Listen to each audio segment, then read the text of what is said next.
Oh, okay. So leaving all those blocks of diodes behind because they're just rectifying. Filtering. So the next thing we want to do after they coming out of the rectifiers, because the rectifiers give us that bumpy DC. In the case of a full wave, we get the 2 bumps, 120 hertz, and the half wave, we only get 60 hertz or 1 bump stuff. We want to convert that into nice flat DC with little to no bumpiness. And the way we do that is what is called filtering, where we want to take this ripple, this pulsating DC, and make it a flat line. We want to filter it out. So we already talked about filters. DC is effectively 0 hertz, if you want to talk about frequency, right? So effectively, we want to build a low-pass filter. We want the DC to stay, but anything that's ripply, anything that looks like AC, we want to sewer it, we want to filter it off. So we basically do this with a coil and a capacitor, and I drew them up there, a little box with for rectifier. And there's 2 different ones, and really the only difference is there, as you see, they both have a series inductor, or a series L, and a parallel capacitance. So in the top version there, we have what we call a choke, or a coil input filter. In other words, the first thing that the rectifier sees is a choke, or a coil. And the lower one is a capacitive input filter. Okay? So if we remember, what does a coil do? A coil basically allows DC to go through but impedes the flow of AC. And the capacitor effectively lets AC go through but stops DC. So we're using these 2 elements basically as a low-pass filter. We want to let the DC go through but stop any of this ripply, noisy AC. Okay, that makes sense? So we have a coil placed first, capacitor placed second in the top, or what they would call a choke input, choke, coil, name for the same thing. And below we have a capacitive input. On both of the capacitors there, you notice I put a little resistor, and this is going to be a fairly high value resistor, and a little B there, and that's what we call a bleeder resistor. Because let's assume for the moment that our power supply is turned on and we have nothing connected to the load. When we turn it off, that capacitor is going to maintain its charge. And just for the sake of safety, we want that little resistor hanging on there just to discharge that capacitor down to, well, effectively 0. So somebody touching the leads of our power supply isn't going to get a surprise. Okay? So that's what that B is. It's that bleeder resistor. It just bleeds the charge off the capacitor once we've turned off the power. Okay? And it's a good thing to put in there. It's not mandatory. You don't have to put it in there, but it avoids surprises, that's all. Most modern power supplies have that? Yep, pretty much. It's pretty standard, so. It's what leads off when you power down and the light still stays on and slowly dims. Yeah, and slowly dims. Well, in that case, the light may be your bleeder. Pilot lamps can be bleeders too, yeah. But then pilot lamps can burn out. So a fixed resistor in there is, well, almost idiot-proof. The idiots are really ingenious. So 2 filtering methods, a choke input filter and a capacitive input filter. As you can see, the components are the same, they're just arranged a little different. Now, the interesting thing is, why would you use one over the other? You know, good question, right? If we were looking for the best voltage regulation, the most stable voltage coming out of that thing, if I told you that the top one, the choke input filter, had better voltage, more stable voltage than the lower one, would you believe that? Why not? Yeah. Okay. Does that make sense as to why? Because just remember that the coil does not want to change its state. It wants to build up that magnetic field and sit there dumb, fat, and happy and let DC pass through it, but not AC. So any quick change in voltage that may come from our power company, because it's going up and down and glitching all the time, any quick change in voltage, that coil is going like, I don't want to do that. I mean, yes, it will change a little, but it's going to be very reluctant to change. So if we're talking about keeping a stable voltage, having that coil first, we've got that magnetic field built up, we've got that stability to hold or do the best job it can to hold that voltage. The capacitor, of course, is going to charge up to whatever the peak voltage is and sit there dumb, fat, and happy too. Okay.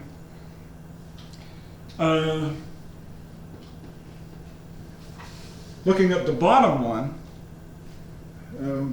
if I told you that the capacitive input filter has a higher output voltage than the one above it, would you say yes? A higher output voltage. How can that have a higher output voltage?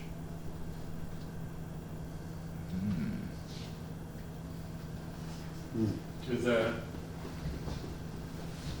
So basically what they're saying is the voltage out here is higher in this circuit, not by much, a little bit higher than it is in that circuit. So the voltage at that point, they're saying this one is a little bit higher than that one. And that's a parallel circuit, the second one. Yeah, well, really the Compared to the low. only thing is we've taken this capacitor and instead of hooking it up after the coil, we hooked it up before the coil. That's the only difference we're doing. We're putting the capacitor first or second. Okay. Once again, this capacitor, let's forget about the coil for a minute. In this case, the capacitor is going to charge up to the peak voltage of that rectifier, like now.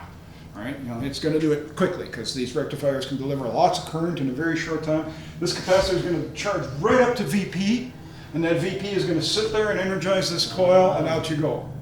In this case, It's a charge up to the. the rectifier is putting out this bumpy waveform, and the coil's going, well, I'm not moving that fast. I'm reluctant.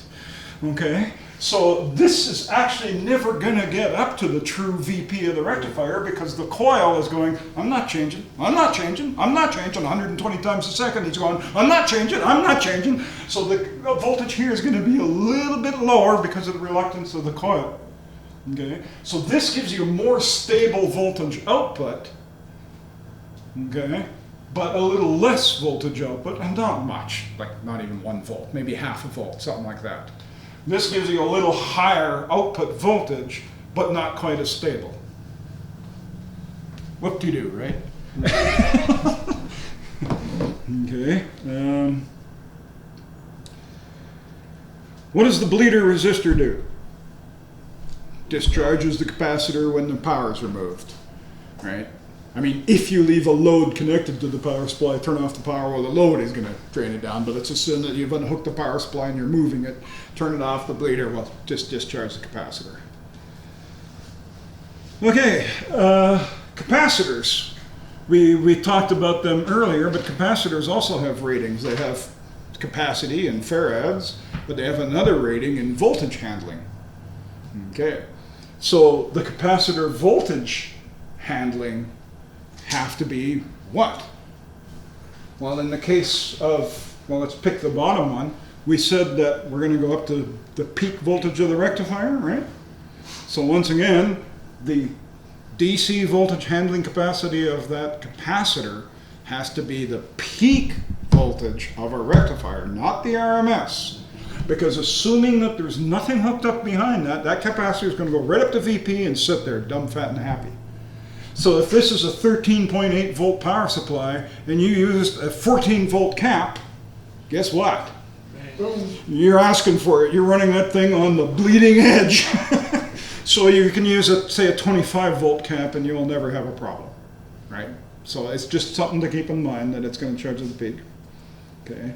The coils, the L's up there, or the chokes as they like to call them. A choke is just a coil that handles power. It's a choke, yeah. Chokes, of course, they're rated in inductance in Henrys, and they're also rated in current capacity. And you notice that coil is right in line. So if this is a 20 amp power supply, your coil, your choke, had better be able to handle 20 amps. Okay. Of course, the series choke past DC impedes AC. We've been over that dozens and dozens of times. With either of these, Even though there's no load connected to the power supply, there's going to be a minimal amount of current drain because of that bleeder resistor. That bleeder resistor is always there and is always going to be drawing a little bit of current. So we pick a bleeder resistor that's quite high in value, but there is still a little bit of current being drawn. So in the case of the top one, that coil has got to pass all the current that our load is going to use, plus that little tiny bit of current for the bleeder resistor. It's not much, but once again, if you're running that coil on the bleeding edge, sometimes even that little resistor puts it over the bleeding edge and we have trouble, okay? We have a coil and a capacitor. We have an AC ripple coming into this. AC ripple is going to be 60 or 120 hertz. In most cases, it's going to be 120 hertz. What happens if we fluke out somehow and we manage to pick an L and a C that resonate at 120 hertz?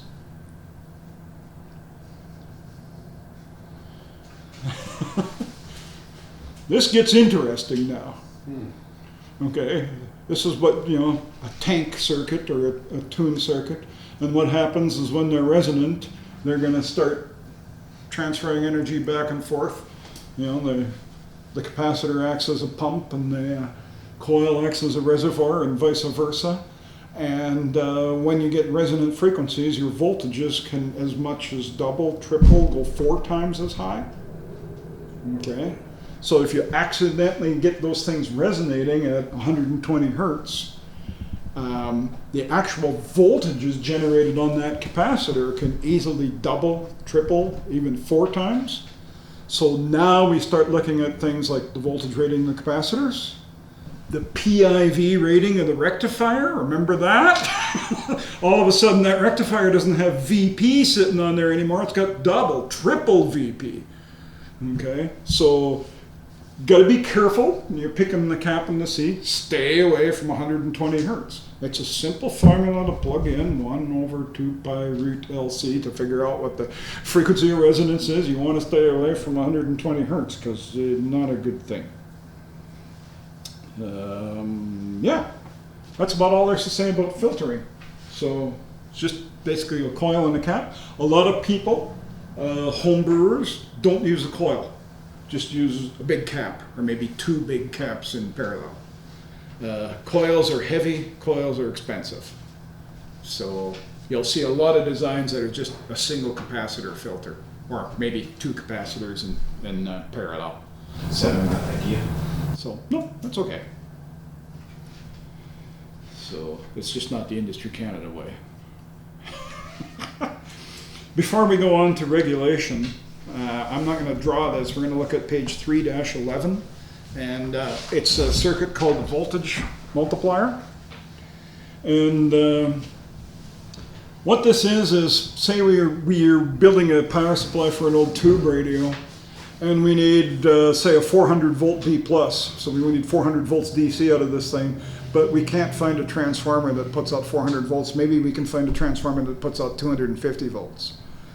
So by using this little magic circuit in figure 3-14 there, this is a voltage doubler, and this will effectively double the RMS voltage out of our transformer secondary. And it's a full wave rectifier, but it's kind of a special flavor of a full wave rectifier. You see how they got those 2 capacitors kind of strung in there and those diodes hooked up in a weird ass fashion and stuff like that. Effectively, what happens is, let's just break it down on the secondary of the transformer. You see it's labeled A on top and B on the bottom. Let's just pretend we're a mosquito and we're landing on A, and we see the positive part of the AC waveform coming on A. Well, when the positive part comes on B, the negative part's going on B because they're opposite. So if the positive part goes on A, you follow the wire over, it'll go straight through D1, because D1 is forward biased, so the voltage will go right through it as long as it's more than about 0.6 of a volt. It won't go through D2 because D2 is B reverse bias, so that path is not there, it's open. So we'll go right through D1, and we're going to charge up C1, the capacitor, to the peak voltage after it comes through that diode. So C1 is going to sit there with a charge on it. However, notice that the other end of C1 is tied back to B. And at this precise time, B is going to be at the negative peak. Okay, so C1 is going to charge up to the peak-to-peak voltage of our transformer secondary. Okay, so now we go through that half cycle and we're coming back, so the waveform is negative, and on the top, and then for B is going to be positive, and so if we follow that through, you can see that what's going to happen is that C2 is going to charge up to the peak-to-peak, and since C1 is in parallel with C2, we've effectively doubled our voltage out over that load. So we can take a transformer with, say, a 200 volt secondary, and by using this little thing, minus the 0.7 of a volt drop for each diode, which is negligible when you're talking about 400 volts. See, 400 volts minus 1.4 is 398.6 volts. Whoop-de-doo. Close enough, right? So it's a doubler. The important thing about the voltage multiplier is there's only two things you need to do. Basically, it is a full wave rectifier because we're using both halves of the AC cycle to do this magic. And, well, once again, it's full wave and we're using both halves of the AC. The question on the exam is, the full wave voltage doubler uses both halves of the AC wave. One question on all the question bank on that. How do you like that, eh? Okay. Voltage regulation. Oh, voltage regulation. Do I want to get up to the board? Explain it, please. In regulator? Voltage regulation.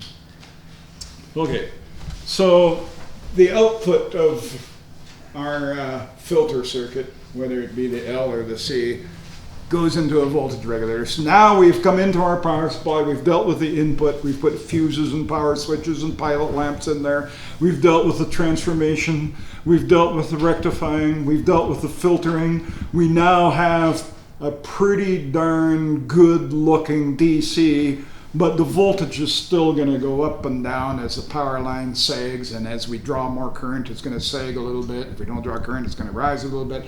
Now we want to regulate that. So now is the time that we say, well, I want a 13.8 volt power supply. This is where we're going to nail it down and make it 13.8 volts regardless of the conditions coming in. Zener is a good one to start with.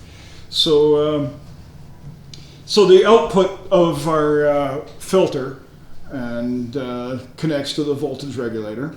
There's basically two kinds of voltage regulation. There's linear and switching. And don't let the word switching go and think it's digital. It's not. It's linear and switching is the two kinds of regulations. Okay, so linear voltage regulation means that the conduction of an element, say a transistor, is varied in direct proportion to the line voltage and current. That's what linear is. Switching means that a device is turned on and off proportionally to the load. So in other words, if I need a lot of power, I'm going to turn this device on 100% of the time. If I only need half the power, I'm going to turn that device on 50% of the time. Okay? That's switching as opposed to linear. Okay? And linear is just full power all the time. Linear is full power all the time, but it will continuously track. So, stable voltage reference. We already talked about Zener diodes, and Zener diode is used as a good stable voltage reference. There's two ways to regulate our lovely power supply.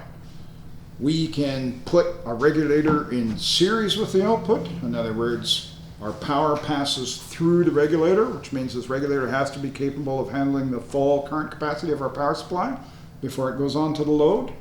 Or we can do what we call the shunt regulator, where the regulator sits across the output and shunts away power, or not, to keep it stable. Parallel. So, parallel, exactly. So with the shunt regulator, the disadvantage to the shunt regulator is it's always there and it's always pulling power. Even though when you have no load, the regulator is still pulling power. Whereas with a series regulator, if there's no load, enough power. So nobody uses shunt regulators.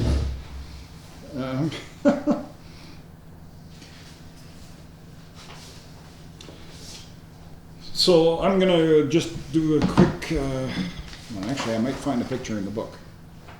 Aha, excellent. Okay, page 3-14. At the bottom of page 3-14 is a series pass transistor.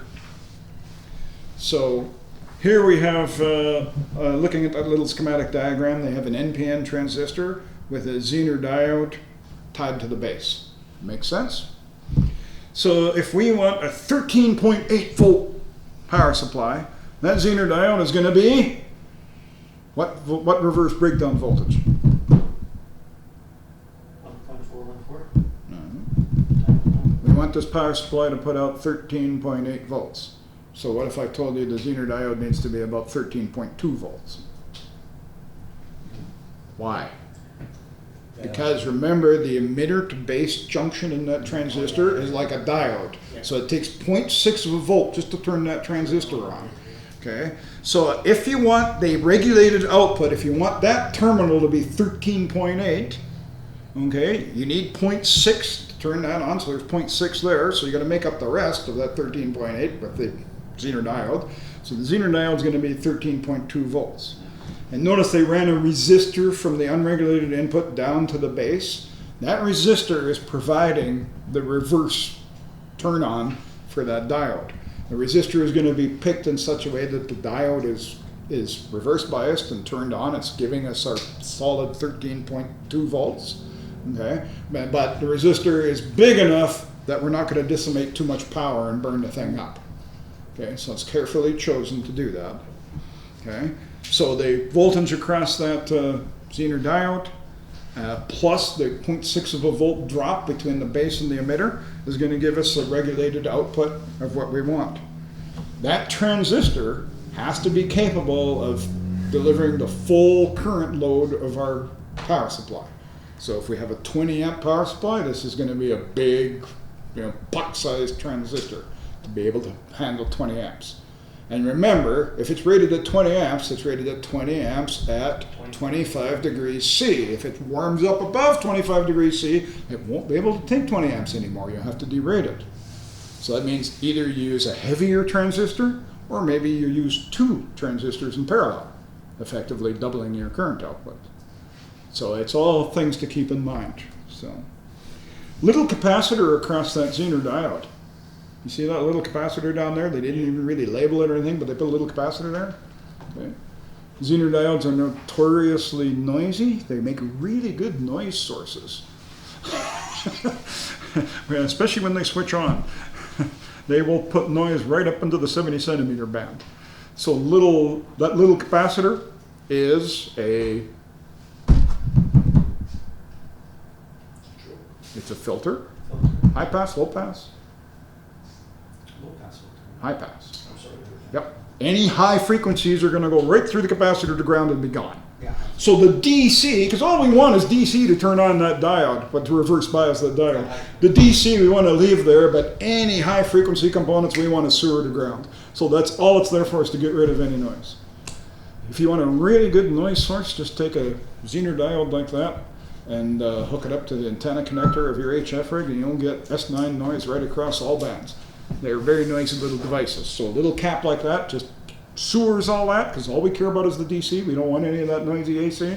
Might be useful for other things, but not for our power supply. Stabilize the voltage there. Yep. The power transistor, as I said, needs to be able to pass the full current of our power supply. So, like I say, I've been keep referring. So this is a 20 amp power supply. It's got to pass 20 amps. The other rating for power transistors is power handling, power dissipation. Okay. Well, if it's going to pass 20 amps, we know the current. But now, what's the voltage across it? Well, if our input voltage from our power supply is, say, 15 volts, and we're putting out 13.8, well, the voltage across that is 15 minus 13.8, which is 1.2. So 1.2 volts at 20 amps is 44? 1.2 times 20. No, 24. 22. So 22 watts. Yeah. So we are dissipating 22 watts of heat in that transistor. Yes, it's going to run warm. And yes, if it goes above 25 degrees C, we have to derate it. Okay. Now you start to see the problem with linear power supplies, right? Heat affects everything. The heat affects everything. Okay. So in these power supplies, linear ones, they're heavy because they got this heavy steel transformer in them. You turn them on and you put them under load and you reach off and you feel those power transistors that are usually mounted on a big, huge aluminum fin, heat sink on the back, and they're nice and toasty warm to the touch. If they're toasty warm, that means they're about 35, 40 degrees C. Okay, so Everything has heat in there. everything adds heat, right? So isn't that fun? Okay. Another regulator is just going on to page 3-15. They kind of have, they call the 3-terminal integrated circuit regulator. These things are the cat's meow. They are a whole bunch of circuitry built into a chip with basically 3 leads on it. The 3 leads are input, output, and ground. Put in a voltage, ground the other one, and the output voltage comes out stable as anything. You can buy them at different voltages. You can buy, for example, the 12-volt one, that's a 7812, 7812. You put in 15 volts, it puts out 12 volts all day long. You can buy them with different current capacities and whatnot. They have all kinds of circuitry inside them. They have over temperature compensation, over voltage compensation, over current protection, all that stuff built right in. So they're almost the idiot's guide to making a linear regulator to regulate voltages. They're really, really handy. Very simple thing to hook up. They show a picture of one there in figure 3-20, and as you can see, it's just kind of a block, and that's the way you do it. There's all kinds of stuff inside there. Basically, there's circuitry inside there that monitors the output voltage and current and automatically corrects itself and corrects that output voltage to keep things really, really stable. And we're talking very stable, less than 0.1% kind of thing, very stable voltages for it. There is a question about them. It's called a linear voltage regulator, those things. They show a picture of an LM317 there. Oh, that's a beautiful one, a 317.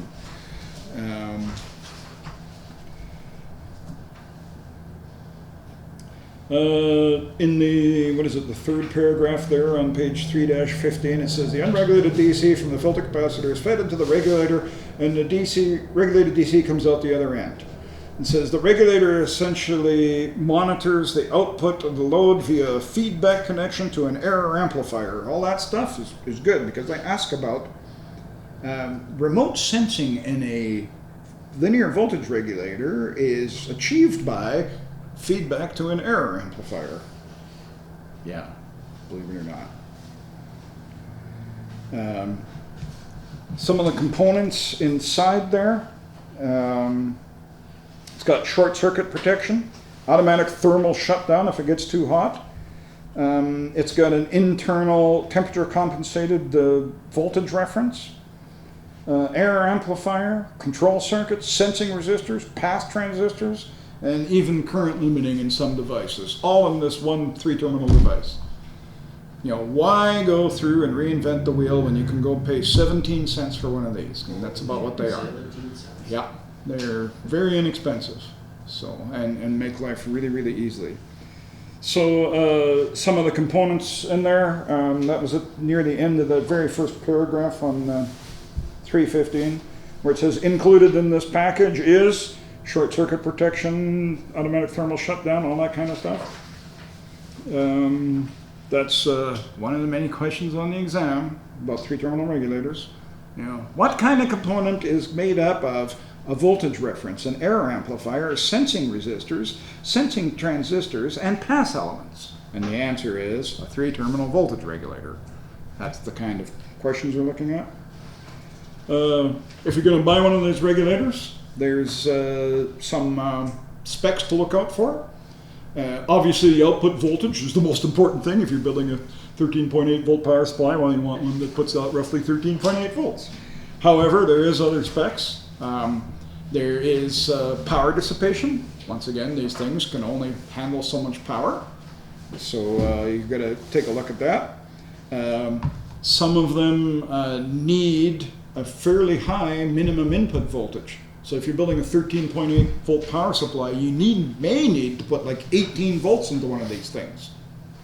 If you don't have that 18 volts, so then you're going to have to reconsider your design.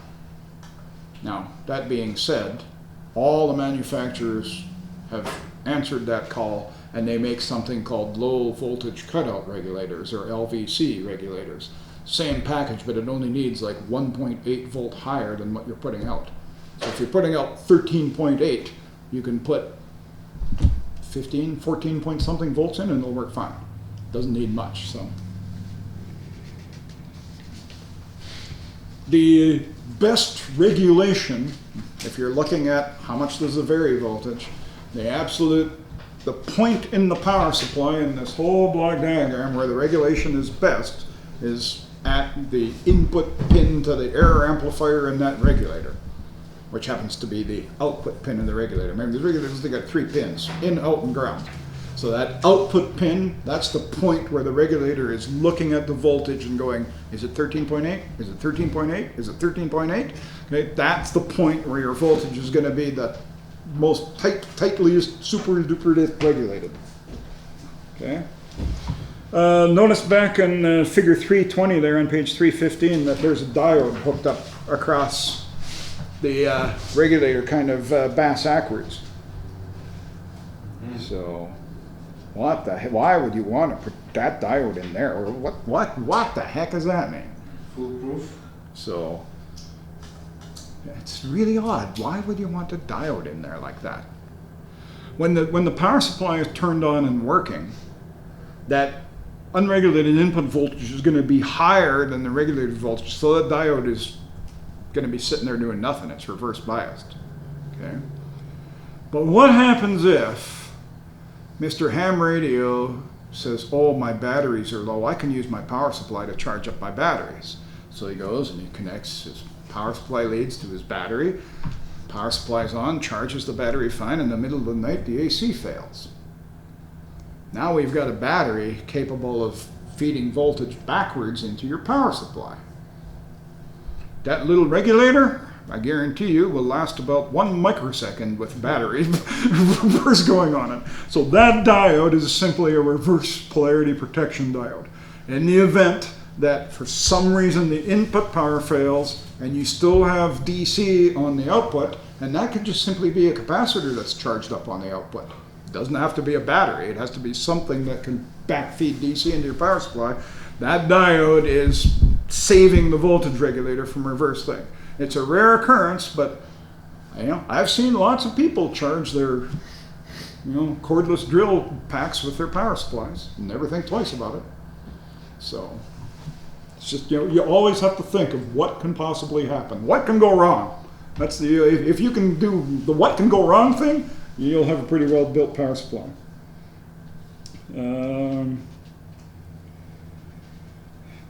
Basically talking about regulators, there's static regulation, dynamic regulation. Static regulation means we're regulating the voltage on kind of a long-term basis. That's like power lines, sags, and whatnot. And short-term regulation is dynamic. That's, for example, with a transceiver.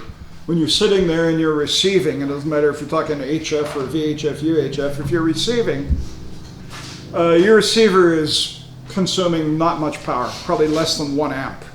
But when you push that PTT to check into a net, you can go from less than 1 amp to say 20 amps, and how long?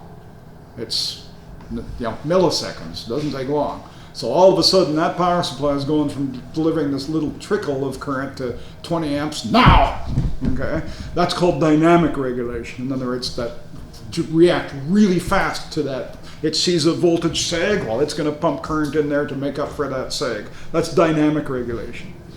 Okay. Static regulation is more of we're drifting along, the power line is at 117, no, it's 120, no, it's 114, no, it's 118.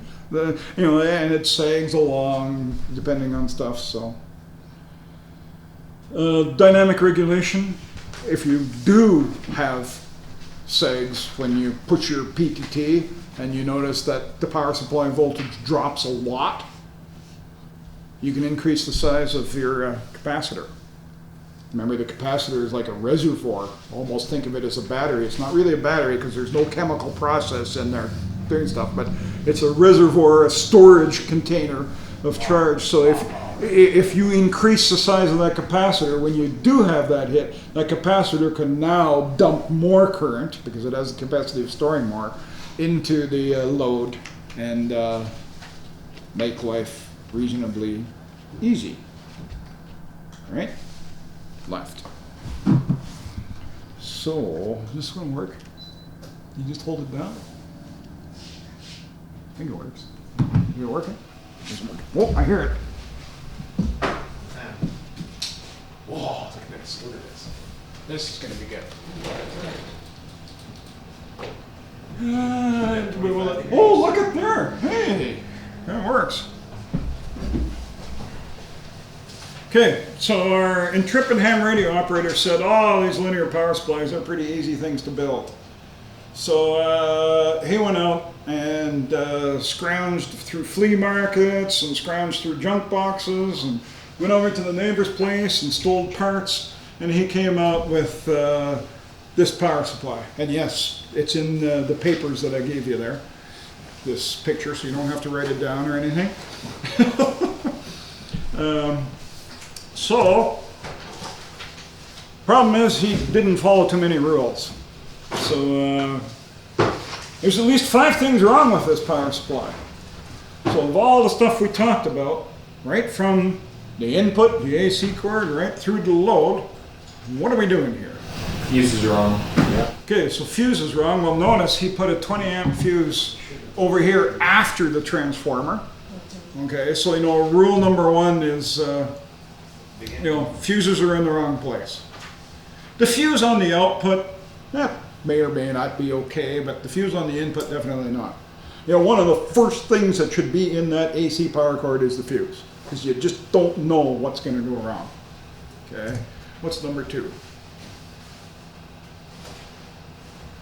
Now, I don't know if you can read that well on the screen, but the transformer is 18 volts and 150 VA. Transformers are measured in VA. Well, if you do the math, that doesn't come out to 20 amps. So the transformer's a little too small. So his transformer's going to run a little hot. What? Go away.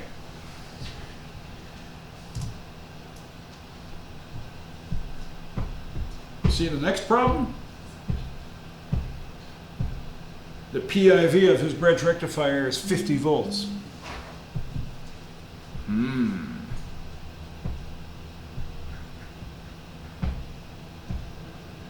The transformer puts out 18 volts.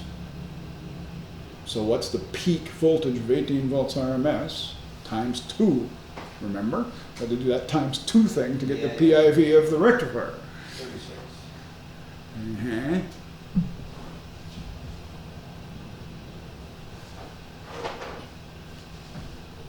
And what else is wrong?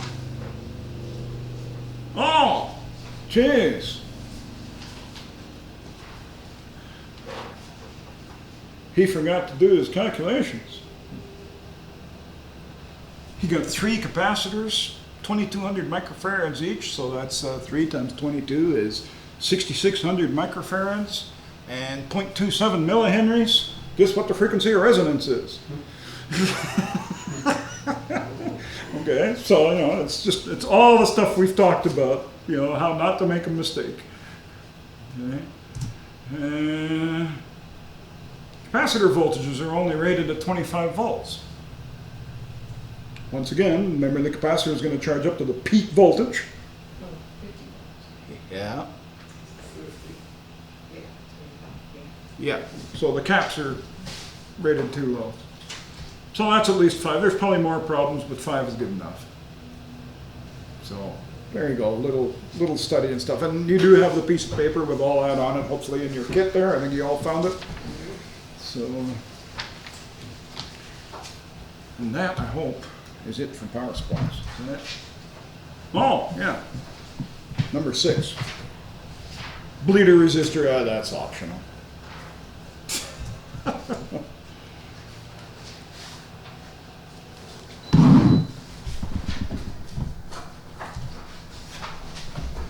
Bleeder resistors, who needs them, right? Well, usually high voltage. With high voltage there, yeah. With a 13.8 volt power supply, well, if there's 13 volts left on the terminals, it's, yeah, no harm, no foul. But if it's a 3 kilovolt power supply, it can be a uplifting experience. Yeah, there's actually quite a few dead technicians for Yep. no bleeder resistors and very high voltage. You got it. Just before we leave power supplies, we talked about a linear power supply and all its components and stuff. They are pretty much gone the way of dodo bird. Almost every power supply we have now is called a switching power supply.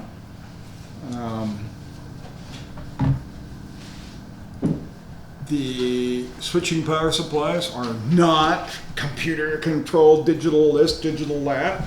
It's just, I'm not going to go into them much, but it's just a whole different approach to doing it. Instead of having big heavy transformers and all that kind of stuff, they've gone to a completely different approach for doing it. And pretty much almost every power supply you'll get now is not a linear power supply.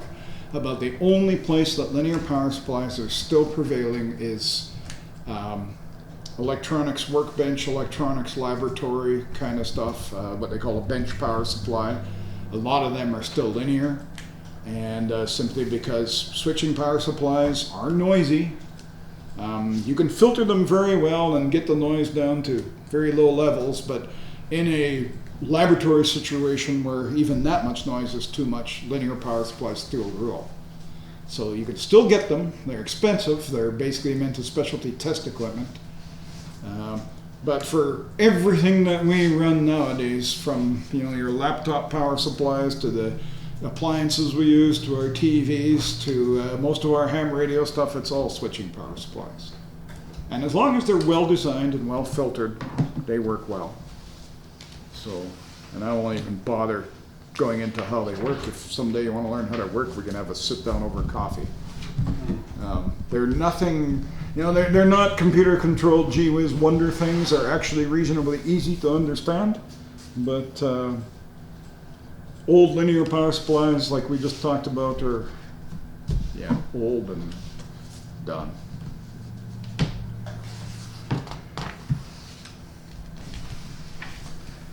Okay.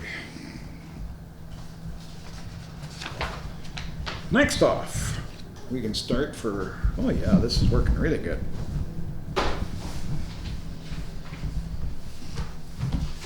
Amplifiers. Amplifiers. We, earlier when we talked about transistors, we kind of touched on the fact that you can control a large collector current with a small base current. Effectively, you're amplifying. And so we're going to go and talk about amplifiers in general. And all amplifiers require some kind of device in them, whether it's a transistor, a FET, or a vacuum tube, or even an integrated circuit of some kind. But there's an amplifying component, amplifying element, if you will. And we will start with just some general classifications about amplifiers and what they are. So no matter what the amplifying element is, we don't care if it's a transistor, or a tube, or a FET, or an integrated circuit, there's various classifications of amplifiers. And there's quite a number of them. We're only going to talk about class A, B, and C. So they just class them by letters. A Class A amplifier is an amplifier that amplifies the entire waveform, the entire signal. So the positive going, if it's an AC waveform, there are classic positive going and negative going. The amplifier, Class A amplifier, amplifies the entire signal. Even when it crosses 0, that goes to the amplifier and comes out theoretically as 0 and stuff like that. Class A amplifier, because it amplifies the entire signal, is I guess the cleanest, the most pure amplifier. It it changes the signal very little, other than making a small signal big. Okay. The disadvantage to a Class A amplifier is it takes a lot of power because it's on and it's operating 100% of the time. Even with no signal applied to a Class A amplifier, it's still turned on and operating. So it's very inefficient. You kind of go, well, if there's nothing to amplify, why is it turned on and drawing power? Well, it's the nature of the beast. So Class A is highest linearity, lowest distortion. So for example, for high-end audio applications where the signal integrity is really important, you want to keep every nuance, no distortion and stuff, that's all Class A amplification. Okay. Class AB amplification says, okay, we're only going to amplify half the signal. That's either the positive half of the signal or the negative half, but we're only going to amplify half of it. Okay? So therefore the amplifier is only turned on for half the signal, and then it's turned off and sitting idle doing nothing for the other half. And you ask, well, what use is that? You're only amplifying half your signal. Well, really easy. You take one that amplifies the positive side of the signal, you take another that amplifies the negative side of the signal, and you tie them together. That's called a push-pull amplifier. Okay? And so when there's no signal coming in, when there's silence coming in, if this is an audio amplifier, neither is turned on.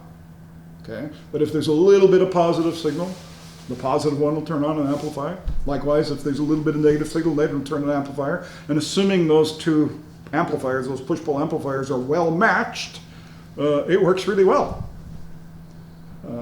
And you save lots of power, because when there's no signal, the amplifiers are off.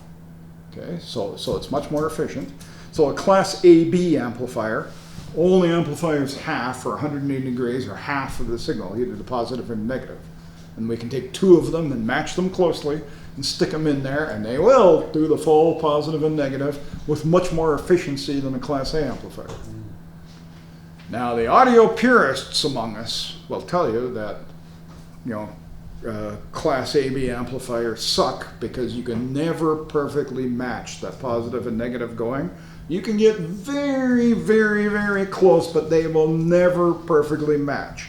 And so right at the point where the positive one is turned off and the negative one's supposed to turn on, well, they never quite sync up down there. And so at that crossover point, we call it, where we're crossing over from one to the other, there's always one's either going to turn on a little bit later than it should or a little bit earlier than it should, and they tend to fight.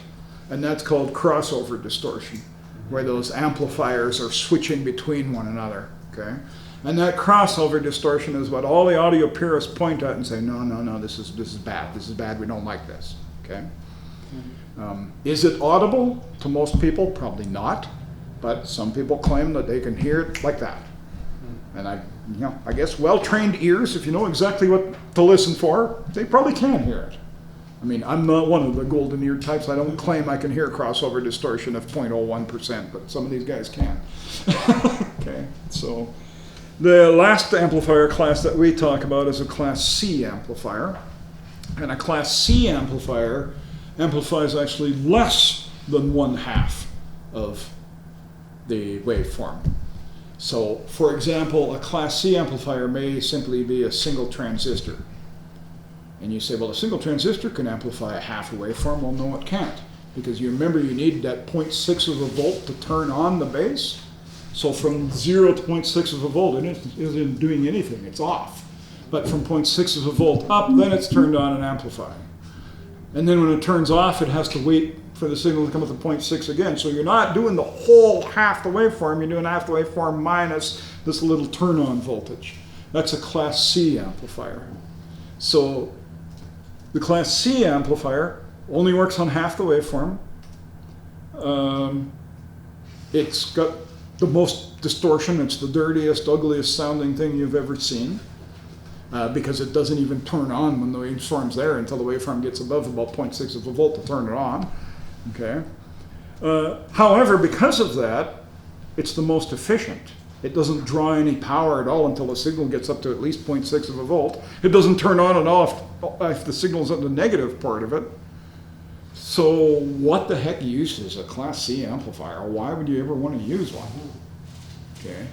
Well, you'd want to use one in the case where you don't really care about the signal integrity. All you want is a signal there or not there. Digital. CW.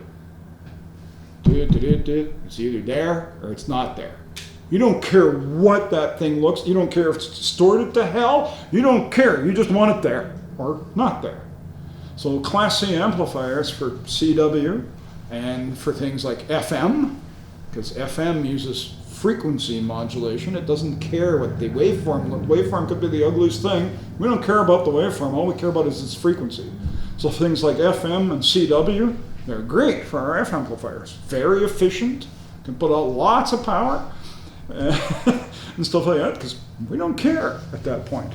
You would never use a Class C amplifier for single sideband, for example, because that needs a full waveform to reproduce your voice. You would never use it for an audio application. It would be like 50% distortion or it would sound horrible. But for things like RF amplifiers, well, peachy keen. So they do have their uses. So Class A, B, and C is all we're talking about. There's classes of amplifiers that go up to, I think, K or L now. There's lots of more classes of amplifiers, and all it has to do is in the way that they reproduce. Take this input and amplify it or reproduce to an output. The goes-inses and the goes-outses. And the classifications is just the method in which they do that and how they do that. Class A is simply, that's the best quality, but you pay for that quality in power consumption. It's the least efficient. Okay. Class AB only does half the waveform, but because of that half the waveform, while now we've increased efficiency, we're not using so much power. And if you could take two Class ABs and flip one, so you have what they call a push-pull, you can end up virtually with a Class A amplifier and be quite a bit more efficient. Okay? And Class C is meant for things like CW, FM, RTTY, these modes where all we need is a signal. We don't care what it looks like. It doesn't matter if it's all distorted and ugly looking. I'm just looking for a signal. And in the case of FM, I'm looking for a signal, and all I care about is what frequency it is. Right? So, and we'll get to FM and all that kind of good stuff. So, going from the general talk about amplifiers, Class A, B, so on and so forth, we actually start looking at transistor amplifiers. And these start on page 4-4, 4-5.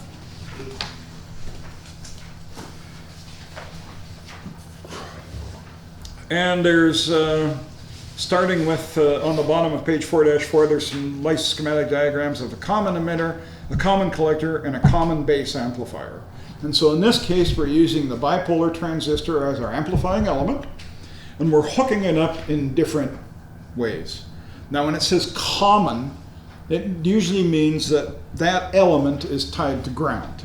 So for example, the common emitter, you can see the emitter lead of the transistor is tied directly to ground. In collector, you can see the collector is tied directly to ground. And you say, hang on, Ray, it's not tied to ground. You say, Ray, it's tied to VCC, not ground. From an AC point of view, the power supply is ground. Because power supplies, as we just seen, have big capacitors in them, and when AC comes into that power supply lead, it gets sewered to ground immediately. So going to a power supply to an AC signal is just as good as going to ground. So the common emitter, you can see the emitter ties directly to ground. Common collector, you can see the collector ties directly to a power supply, VCC, which for an AC signal is ground. And finally, a common base is pretty obvious. You can see the base is tied directly to ground. Okay. And over on the page 4-5, under figure 4-5, they kind of have a chart there where it's got the common element and then it's got all these characteristics of it. Well, guess what? Yeah. In a common base amplifier, the input and output are, hi Paul. Oh, In a common base amplifier, the input and output are in phase or out of phase.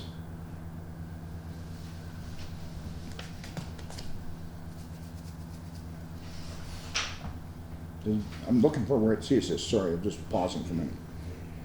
Yeah, in a common base amplifier, input and output are in phase. I'm trying to find where it says that. Oh, they're phase reversal. You see in that? So under common base, which is the right-hand column, phase reversal, second from the bottom, it says no. So common base, the input and output are in phase. It's not reversing phase. In the common base amplifier, input impedance is lower or very low compared to output impedance. Does that sound right? Input impedance is low and output impedance is very high. Yeah, so in the common base, input impedance is low and high. This is the kind of dumbass questions they're asking on the exam. So they're going to say on the exam, in the common base amplifier, is Zin greater than ZO? Zin less than ZO? Yeah. Common emitter amplifier, is the input and output in phase or out of phase? So under emitter, phase reversal, yes, so it's 180 degrees out of phase. Common collector amplifier, so in other words, learn that table. I mean, I can go through each one of those permutations and combinations, but take your highlighter and just highlight figure 4-5 and we're happy. All right.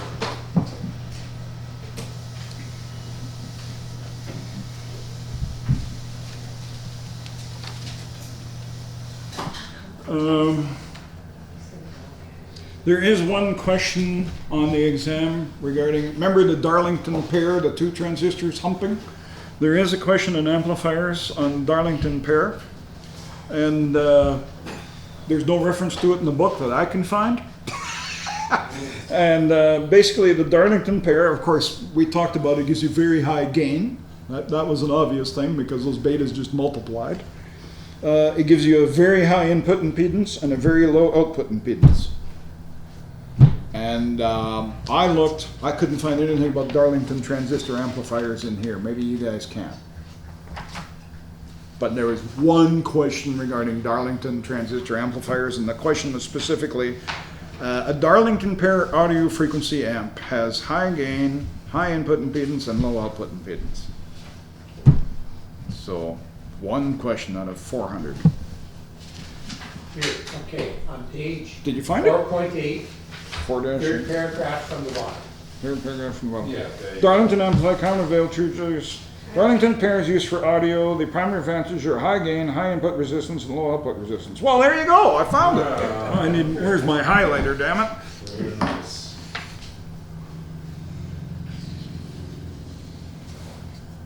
I'm going to mark that up and change that on my outline.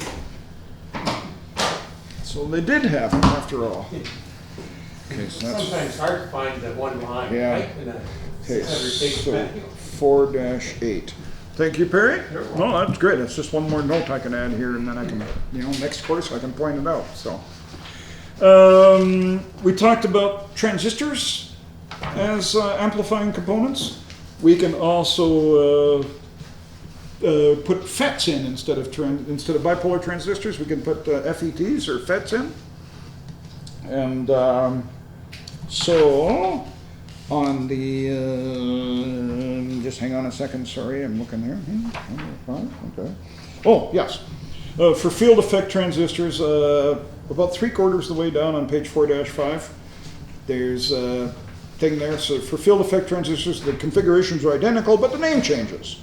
So common emitter becomes common source, common collector becomes common drain, common base becomes common gate. And another name for the common drain is the source follower. I have that one highlighted. So effectively that chart up there, you can take out common emitter, common collector, common base, and replace it with source, drain, and gate. And the characteristics are pretty much identical. That makes sense? Yeah, so FET common gate is the same as bipolar common base. FET common drain is bipolar common collector. FET common source is bipolar common emitter. That's the kind of crap they're going to ask you on the exam. Okay?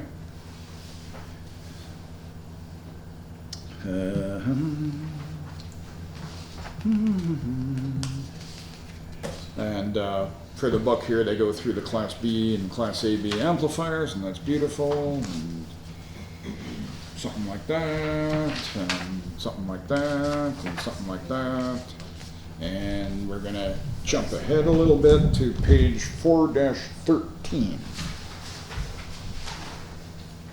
A special kind of amplifier called the frequency multiplier amplifier. And the frequency multiplier amplifier is, just simply a frequency multiplier. And its sole function in life is to take a low output frequency and put out a multiple of the frequency, so it's a frequency multiplier.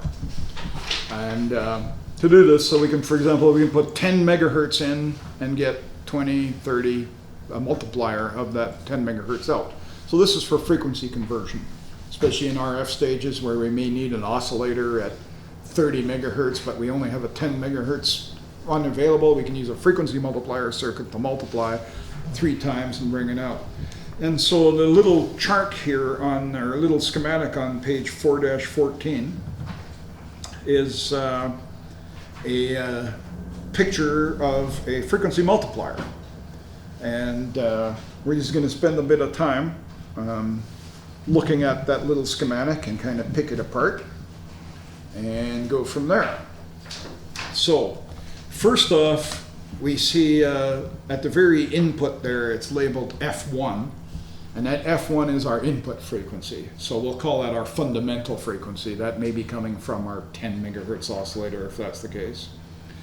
That F1 goes through capacitor C1, and that capacitor C1 does what?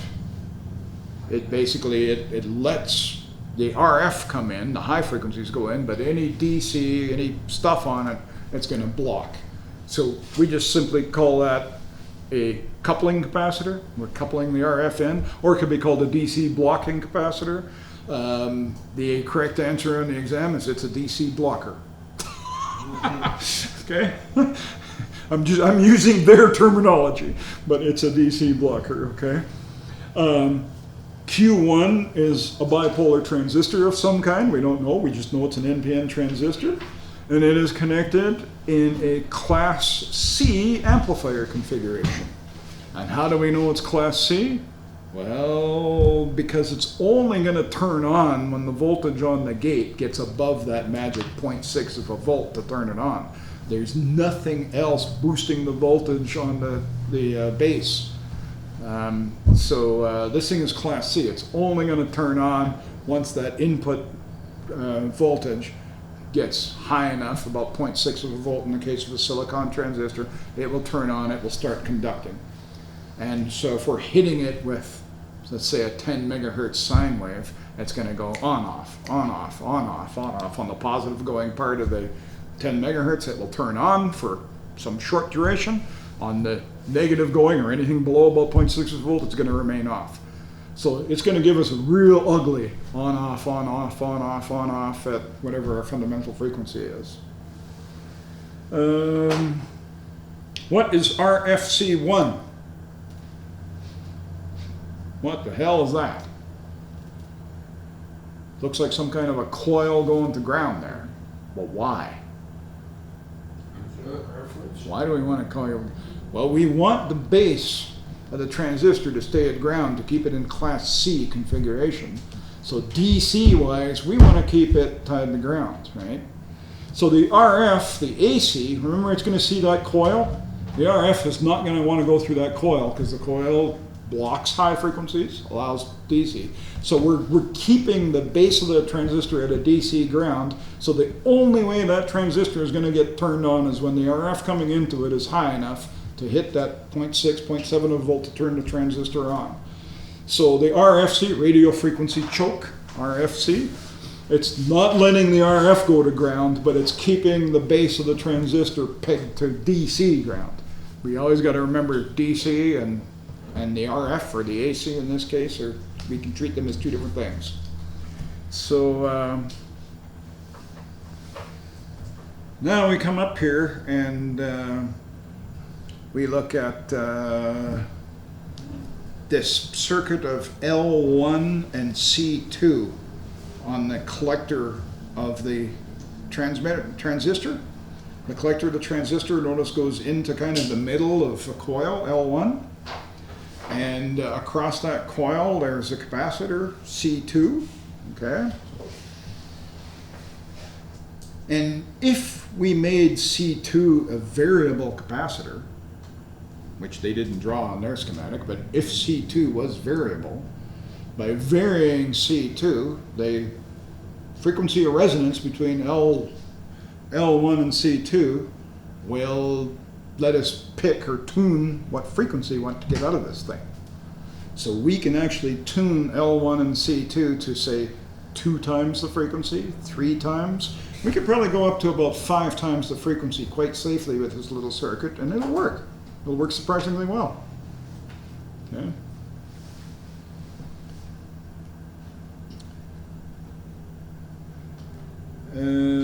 What's C3?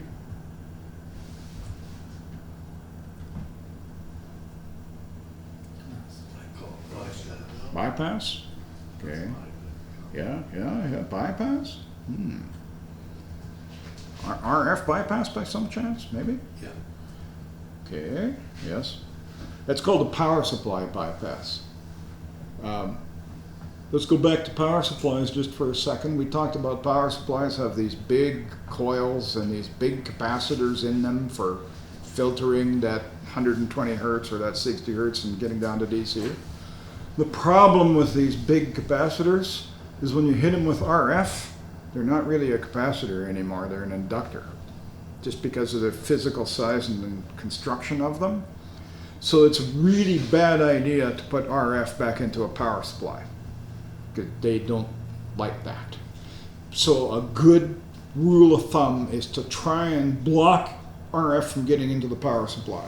And so what they're doing in this little circuit with C3 and RFC2 is C3 is going to take any RF and sewer it to ground, and RFC2 is, once again, it's another coil, and it's going to stop. So we're putting the belt and the suspenders on here. We're not letting any RF get back into our power supply. Okay, so belt and suspenders. Does that make sense? Okay. And finally, we have C4 going to the output. And once again, C4 is just a coupling capacitor, because we don't know what we're hanging on the output. There might be a DC voltage out there. We don't know. We don't want that DC voltage coming back and screwing up our little circuit. So we put a coupling capacitor in there that lets the RF squirt through, but any DC bias voltages or anything that might be happening in that other circuit are blocked. So this thing is effectively taking a frequency in to a Class C amplifier. The Class C amplifier gives a really ugly output. It ain't anything like a nice round sine wave. It's going to be square, jagged, horrible looking things. And the more square, jaggedy things there are in there, the more high frequency components are in there. Okay? A beautiful looking sine wave like I've been drawing all day, that is one frequency. If you draw a square wave or anything with a sharp pointy edge on it, triangle wave, square wave, trapezoidal waves, anything with a sharp point has a lot of high frequency content in it. And so the more pointy square things are, the more high frequency components are in there, and therefore we can pull off some of those high frequency components and reject everything else using our LC circuit here and get maybe 2 times, 3 times, maybe 5 times the frequency out. I've seen circuits like this multiply up to about 10 times quite successfully frequency. So 10 megahertz in, 100 megahertz out. Not bad for, what, one transistor and some components. So, what else do I want to say? Frequency multiplier defined. Okay, good.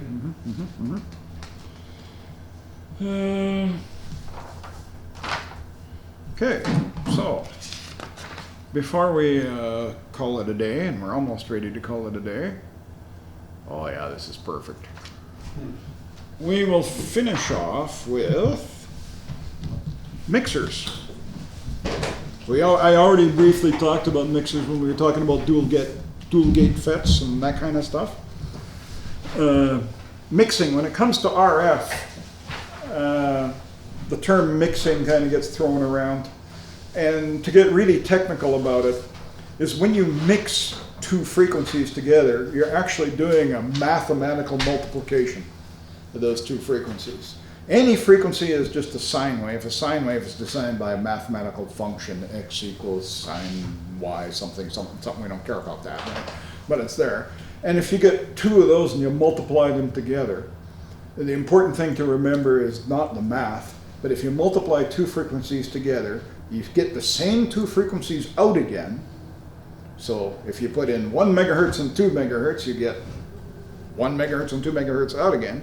You get the sum of those two frequencies, which would be 3 megahertz, and you get the difference of those frequencies, which would be 1 megahertz. Bad choice, but. So you get the sums, the differences, and the originals. So this multiplication is a little bit weird. It's not like multiplying 2 and 2 gets 4. It's like multiplying 2 and 2 and getting 2 and 2 and 4 and 0. Okay. But it has to do with just, multiplying complex numbers and stuff like that. So when we say a mixer actually mathematically multiplies two RF signals. And for simplicity, as long as we keep in mind that you get the sums and the differences out, and you actually the originals too, but the sums and the differences is what we're interested in, it's useful for converting from one frequency to the other. And a mixer can go up in frequency or down in frequency. So we can mix two frequencies and we can pick the sum, which means we're going up higher in frequency, or we can mix two frequencies and pick the difference to go down lower. And it's completely up to us how we do it. Okay. Mixers can be done with all kinds of different components. Transistors can be used, FETs can be used, diodes can be used. For the most part, most of our modern high-spec mixers that we're using today in our equipment is just dual gate MOSFETs. Where frequency 1 goes into one gate, frequency 2 goes into the other gate, and the magic happens inside the channel of the FET, and out comes those sums and differences for us. Okay, and the originals, of course.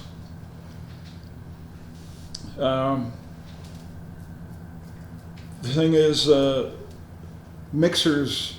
One of the questions on the exam is, do mixers produce harmonics? And the answer is no.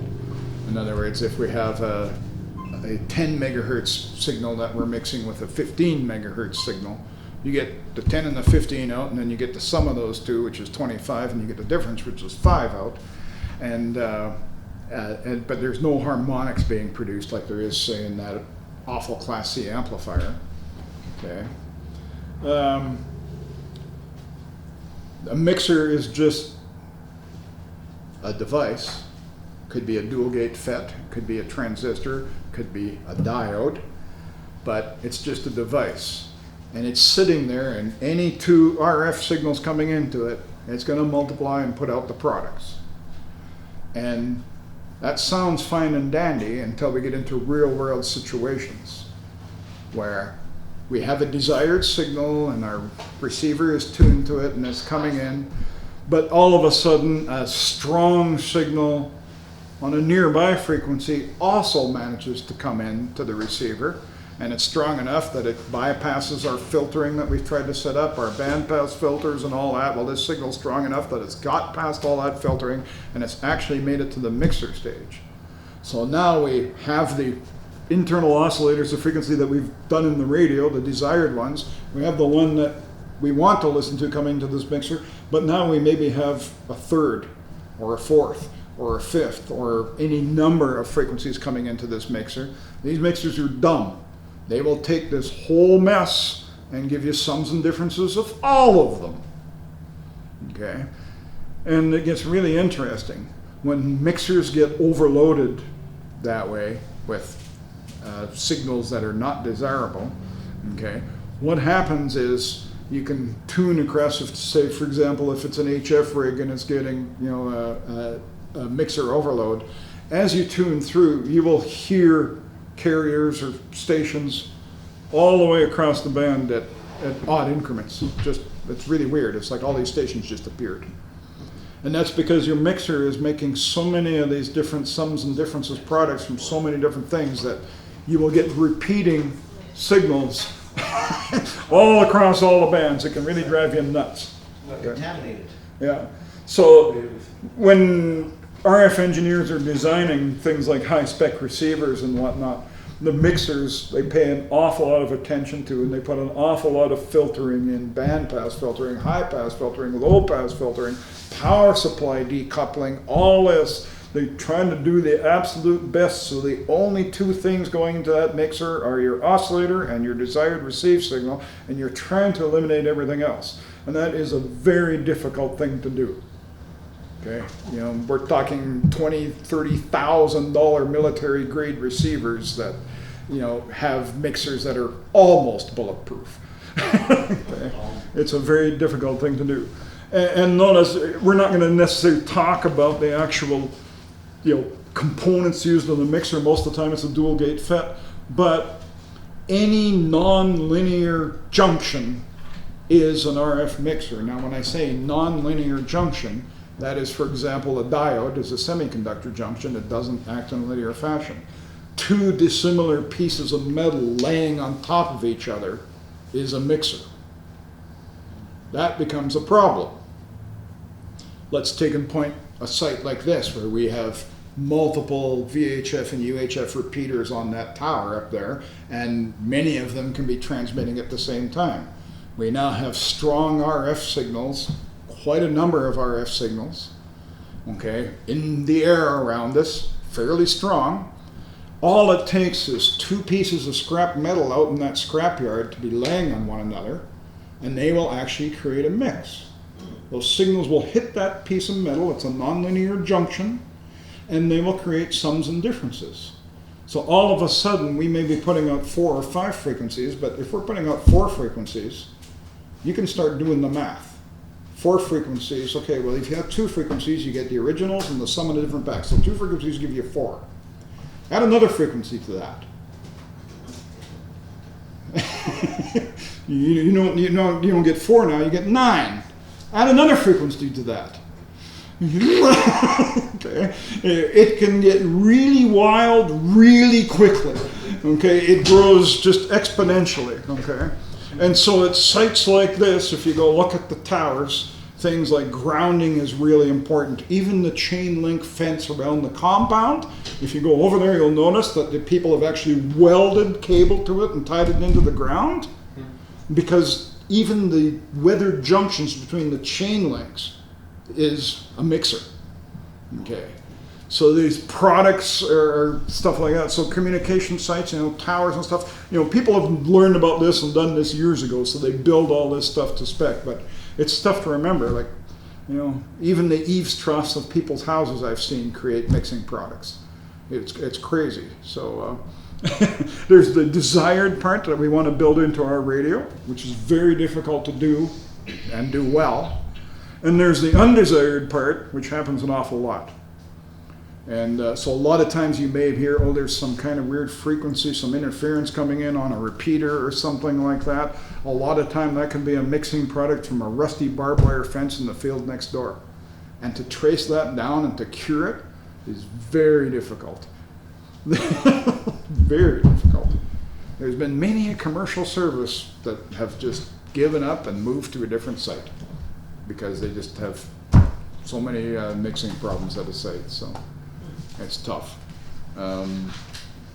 In downtown Edmonton, you see some of these rooftops with 40 cellular antennas, and you know, it looks like a Christmas tree up there full of antennas. Well, before they even put that stuff up there, they go actually sheet the roof with copper sheeting and run like 3-inch wide ground straps down and ground out the whole roof to try and keep any dissimilar metal junctions down. Because all this mixing can create havoc, so it's all kinds of fun like that. So that's mixers.